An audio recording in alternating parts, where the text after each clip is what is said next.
Davis in Tel Aviv. Well, with us now is Husam Zomlot, who is the head of the Palestinian mission to the United Kingdom. Thank you very much for joining us here in the studio.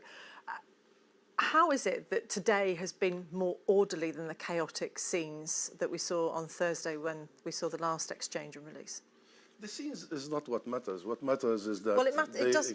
Sorry, Mrs. Zomlot, you know that it matters, and you believe that something has changed in the last few days. The important thing is that these captives are being released. There is an exchange, and we in the Palestinian side see hundreds of Palestinian captives. Most of them have been behind bars for decades. Some of them almost 40 years. I mean, this is the longest serving captives, political prisoners, between parentheses, on earth in history.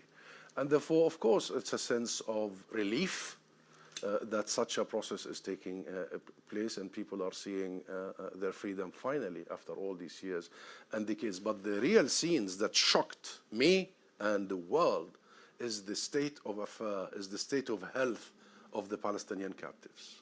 It's very hard. Unprecedented. But it's very hard, isn't it? I know some of them. It's very hard to state that. And other people who've commented and said they've dismissed what's happened to the Israeli hostages, that they've come out and they look healthy and they're perfectly fine. Yes. Those two things can coexist, can they not?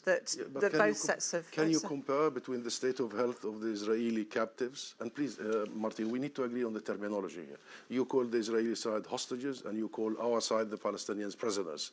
And this is even against the international... Some of them were kept in jails as opposed to prisons, weren't they? When there is an important distinction. Please invite an international law expert next time and ask him, in such a situation when combatants, active combatants, are taking, what are they described?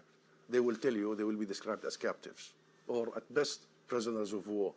And the Palestinian people, when they are described as prisoners, it gives the impression that those are criminals who have been convicted in a court, which is not the case. Let me give you one example. Talk to us about the proportions then, because some have not been convicted of anything, have they? Most of them, actually. I'll tell you the proportions. Israel, since its military occupation of the occupied territory, the West Bank, East Jerusalem, and Gaza, has detained 800,000 Palestinians. 800,000.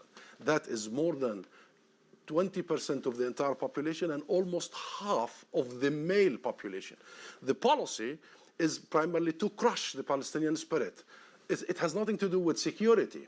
And if you look at the half-male population, you will see that most of them have been detained under the so-called administrative detention in martial courts, where the rate of conviction is 99%, and all the way to what the Israeli human rights organization B'Tselem described only recently as welcome to hell, where these Israeli camps have turned into torture camps and murder and sexual abuse. This is very well documented. And that's why, in May, this is an opportunity for the international media, including the BBC, to shed the light on the criminality Israel is inflicting on our people for all these decades. But when a state, and it's Israel in this case, feels under threat from some people who don't even believe that that nation has a right to defend itself, isn't it understandable that they round people up when they feel threatened by those people? You know how many people they have It's a question. You know, this whole issue of right of self-defense has allowed Israel to inflict the mass murder and mass destruction, what the ICJ now describe as plausible genocide. This is not an act of... You know what I'm going to have to say. I'm going to say Israel denies that. They say that they were in pursuit of Hamas terrorists who hid behind their own people. And that's how you do it? That's how Britain did it when there were issues in Northern Ireland? You went and bombed Belfast? You killed 60,000 people, innocent people?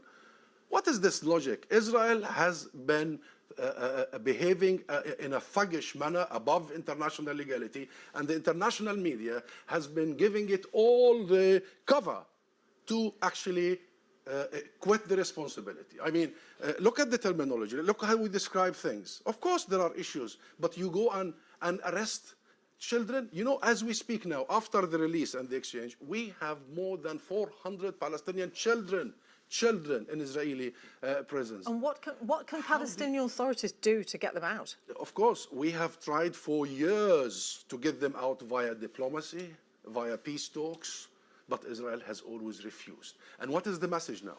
What is the message to the Palestinian people and the rest of the world?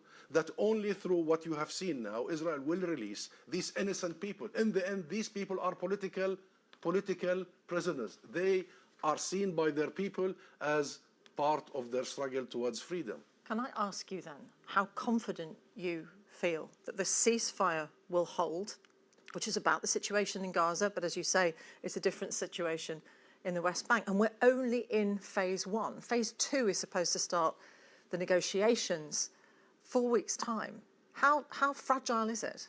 Well, if you follow the Israeli behavior so far, you will know that Netanyahu is just waiting for any pretext. And But he's under pressure, is he not, from the far right in his government in Israel, and also people who fear some of the Palestinian prisoners who have been released, and they were prisoners who had been on trial for some of the most serious crimes. Well, there are no trials in Israel. Martine, there are no trials. There are no trials for these prisoners. These are martial courts. There has been so many UN reports, human rights reports, about the fact that Israel does not give due legal process. It doesn't. So do not call us, the Palestinians, as prisoners. They're not prisoners. They're not criminals. Those have been rounded over years because of political opinion. Mostly, Israel now arrests people because of a Facebook post.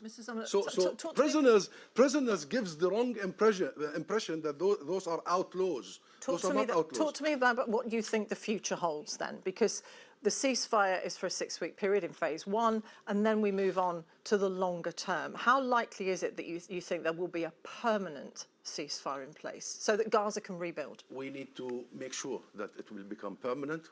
Lots of pressure needs to be exerted, particularly on Netanyahu and his right-wing fanatical government.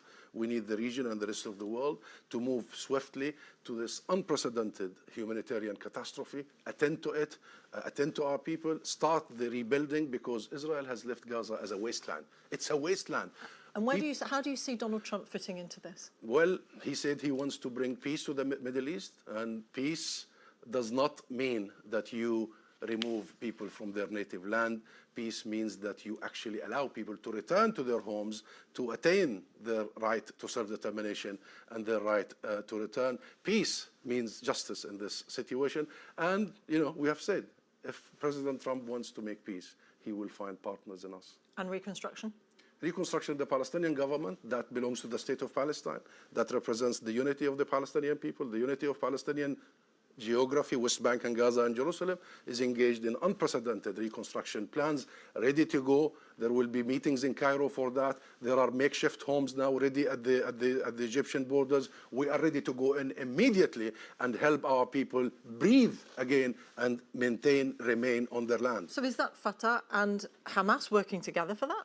That the Palestinian government has nothing to do with political factions. What people keep misunderstanding is that you have to differentiate between political groups and the state. The UK does not recognize the state of Palestine, but the vast majority of the world does. The state of Palestine has a seat in the United Nations. The state of Palestine has a government, that is the PLO. The PLO entrusts a government, that is the government of Palestine. That is the only government that has the mandate and the legitimacy to provide for our people in Gaza, in the West Bank, including East Jerusalem, and our people everywhere in the refugee camps and the diaspora. We have one address and one flag, and that address will provide for our people. Husam Zomlot from the Palestinian Mission to the UK. Thank you.